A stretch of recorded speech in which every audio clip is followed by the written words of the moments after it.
시청자 여러분 안녕하십니까? 지방자치 중심 소식을 전하고 더 나은 지방자치의 방향을 제시하는 지방자치 1번지입니다. 바른정당 유승민 후보는 지난 20일 전북 전주를 찾아 유세를 펼쳤는데요. 전라북도를 독자 지역으로 대우하겠다는 공약을 내세웠습니다.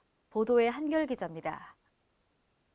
바른정당 유승민 후보가 20일 전북 전주를 찾아 전북 관련 공약과 장애인 관련 공약 등을 발표하며 바쁜 대선 행보를 이어갔습니다. 유승민 후보는 이날 기자회견에서 전북에 특별한 관심을 표명했습니다. 지역은 인구만 봐서는 안 되고 지역적인 특성이 있기 때문에 제가 대통령이 되면 인사, 예산, 국가의 어떤 지역발전 전략 이런 데 있어서 전라북도를 반드시 별도의 독립된 지역으로 저는 대우를 하고 추진을 하도록 약속을 드리겠습니다. 바른정당의 전라북도 관련 공약은 새만금 개발 추진, 제3호 금융중심지 육성, 전주 김천 철도 건설 등이 있습니다. 이날 동암재활원을 찾은 유승민 후보는 장애인 정책과 관련하여 이제는 사각지대 해소와 맞춤형 복지 구현이라는 질적인 변화에 집중해야 할 때라고 말했습니다. 유승민 후보의 장애인 관련 공약은 대통령 직속 장애인 특별위원회 창설, 특수학교 교원 확충, 장애인 주거 공급 확대 등이 있습니다. 유승민 후보는 풍남문 광장 유세에서 어떤 후보보다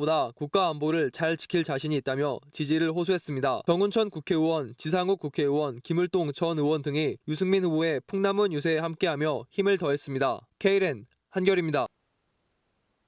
전북 군산시가 김제시와 함께 쌀, 수탈, 근대역사 교육벨트 조성 사업을 추진합니다. 이로 인해 지역 역사문화자원이 교육회장으로 활용될 것으로 기대됩니다. 유희광 기자가 보도합니다. 대한제국 시절부터 일제강점기 미국 수탈과 항쟁의 중심지였던 전북 군산시 일대에 남아있는 역사문화 자원을 활용한 학생들의 교육이 가능해질 전망입니다. 군산시와 김제시는 20일 쌀 수탈 근대역사 교육벨트 조성 사업의 성공적 추진을 위해 지역 역사문화 자원 대중화 및 역사문화 도시로서의 지역 정체성 강화에 나서기로 입을 모았습니다. 이를 위해 역사문화 전문지도 인력을 선발, 역사교육 프로그램 개발 및 관리 홍보는 물론 청소년 역사교육 지원 사업인 구석구석 찾아가는 역사교실을 통해 2018년 12월까지 군산 8개소 초중고를 대상으로 하는 현장 탐방 학습을 진행합니다. 역사문화 전문지도 인력은 학교에 방문해 3D 퍼즐, 매직큐브, 역사문화 지도 등 교재와 교구를 이용한 쌀수탈 한국 근대사 프로그램을 실시하게 됩니다.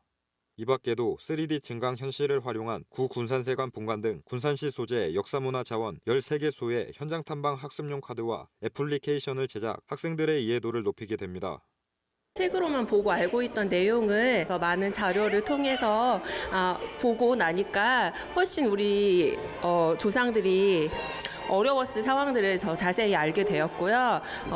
그래서 되게 소중한 시간이었던 것 같습니다. 한편 현재 군산시 일대에는 구군산세관 본관, 구일본, 제18은행 군산지점, 구조선은행 군산지점, 부장교, 신흥식 일본가옥 등 일제강점기 시대의 아픔을 느낄 수 있는 문화자원이 고스란히 남아 전시되고 있습니다.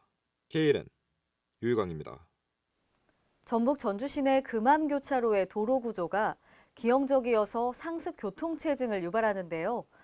이와 관련해 도로 구조 개선의 필요성이 제기됐습니다. 전주시 의회 남관우 의원은 지난 20일 열린 본회의에서 금암교차로는 구조적인 문제로 운전자의 혼란을 초래하고 있다며 현재 5거리 형태의 교차로를 4거리 형태로 변경하고 금암분수대 복원의 조속한 시행이 필요하다고 주장했습니다. 교통정제에서와 시민은 유효편의를 위해서라도 교차로를 합리적으로 개선할 수 있도록 금암분수대 복원과 함께 사지교차로 변경하는 사업을 조속히 시행하기를 촉구하는 바입니다. 문화소도 전주를 상징하는 눈에띄는 대표 상징물이 없는 결정에서 옛 향수를 불일으킬 수 있는 상징물로서 금암분수대를 복원하여 원도시는 대표 관광지로 상징성을 갖는 분수대와 조형물, 배용과 차량 동선을 포함한 접근성 공공성을 고려하여 또 금암교차로가 위치한 금암광장의 분수대를 복원해 원도심의 상징물로 삼아 관광자원으로 활용해야 된다는 주장도 함께 나왔습니다. 전북 남원시는 지역 주민의 복지 체감도 향상을 위한 찾아가는 봉사데이를 지난 20일 권포마을에서 실시했습니다. 이번에 실시한 봉사데이는 남원시 저소득 취약계층 가구 방문해서 상담과 서비스 연계, 공적 및 민간 자원을 지원하는 사업으로 연중 5회 운영합니다. 이날 권포마을 20여 가구에 대한 복지 상담과 보건, 교육, 법률 등 필요한 서비스를 제공했으며 앞으로도 이 가구에 대해서는 지속적인 상담 모니터링을 통해 필요한 서비스를 통합적으로 제공할 계획입니다. 또한 봉사데이는 남원시가 처음 시행하는 복지시책으로 오지에 사는 취약계층에게 기부받은 물품을 지원하고 평소 궁금했던 복지종합상담 및 정보 제공 등 직접 찾아가는 방문 서비스 테마로 운영할 예정입니다. 대전광역시는 대전장애인단체 총연합회와 함께 지난 20일 대전엑스포 시민광장에서 장애인의 날 기념식을 개최했습니다. 이번 기념식에서는 한남대 박경순 교수, 대전맹학교 김범석 교사, 안마수련원 김창범 직업훈련교사가 대전장애인상을 수상했습니다. 이날 행사는 같은 시선, 같은 생각으로 모두가 함께하는 행복한 삶을 주제로 장애인 가요제와 OX 퀴즈, 무료 건강검진 등 장애인 중심의 행사로 진행됐습니다. 국민안전처는 2017년 국가안전대진단과 연계해 실시한 전국 초등학교 주변 안전위해 요인에 대한 특별 안전점검 및 단속 결과를 발표했습니다.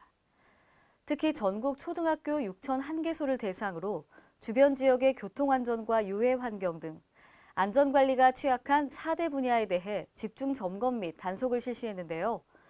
그 결과 교통법규 위반과 불법 영업행위 등 위해 요인 총 83,149건을 적발해 과태료 부과와 영업정지 등의 행정조치를 했으며 전년 같은 기간에 비해 19.1% 증가했습니다.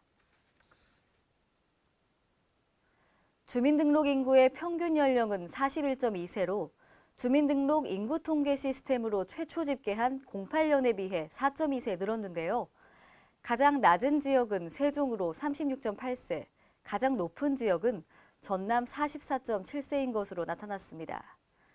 행정자치부에 따르면 3월 말 현재 우리나라 주민등록 인구는 5,171만 4,935명으로 지난 2월 말에 비해 2,714명 늘었습니다. 또 지난 2월과 비교할 때 경기와 세종 등 5개 시도의 인구는 늘어난 반면 서울과 부산, 경북 등 12개 시도의 인구는 감소했습니다. 이상으로 지방자치 1번지를 마칩니다. 시청해주신 여러분 고맙습니다.